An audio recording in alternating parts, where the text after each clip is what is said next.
It's still even Stevens with a day to go of the LV County Championship match between Warwickshire and Sussex at Edgbaston after the home side's tail wagged and the Sussex top order battled hard on the penultimate day.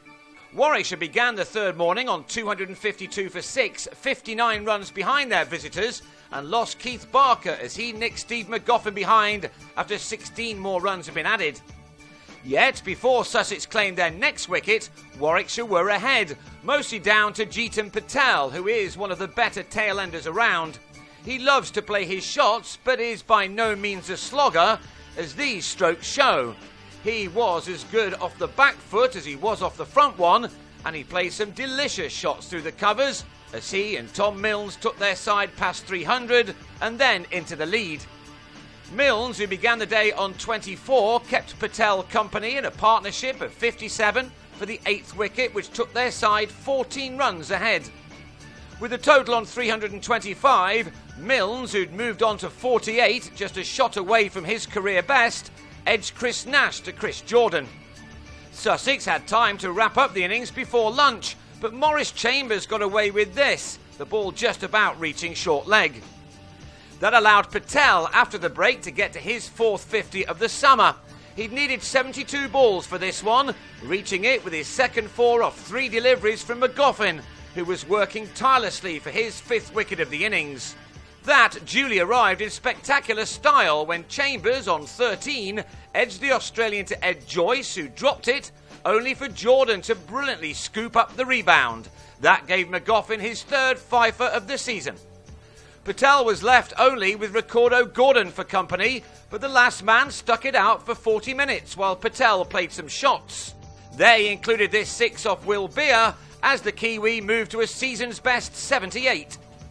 He was left on that as Gordon edged an expansive drive off Beer behind after making 10.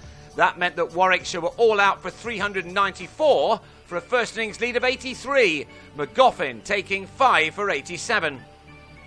So the home side now needed early wickets to take control of this game, but they again found Luke Wells and Nash in decent form, as for the second time in the match, they got their side off to an excellent start. It was vital for them to rub out that lead with as little damage as possible, and it was clear that they knew the importance of this partnership. Both batsmen had to work really hard, both sides of the tea interval, these boundaries not coming too frequently as they put on 78 for the first wicket, using up 30 overs as they did so. Patel's fine day continued as he got the breakthrough in his 9th over, Nash being taken at short leg by Milnes for a patient 27. Chambers, looking to get out of Chelmsford, wasn't able to repeat the successes of the first innings when he took 5 for 68. He found Michael Yardy at the top of his game as he increased the tempo of the innings with some lovely shots, which had now taken his side ahead, effectively making this pretty much a one-innings contest. That lead stood at 38 when Sussex lost their second wicket. That was the big one of Wells, who'd added 46 to his first innings 65 when he top-edged a sweep off Patel to offer Ian Westwood a simple enough catch.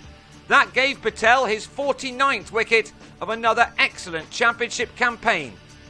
Sussex were effectively on 60 for 3 when Yardy, also on 46, was called through for a quick single by Joyce, but was run out by Chambers' direct hit from cover.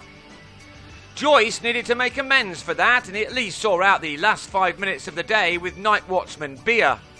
So, with a day to go, Sussex lead by 65 runs with 3 of their wickets down.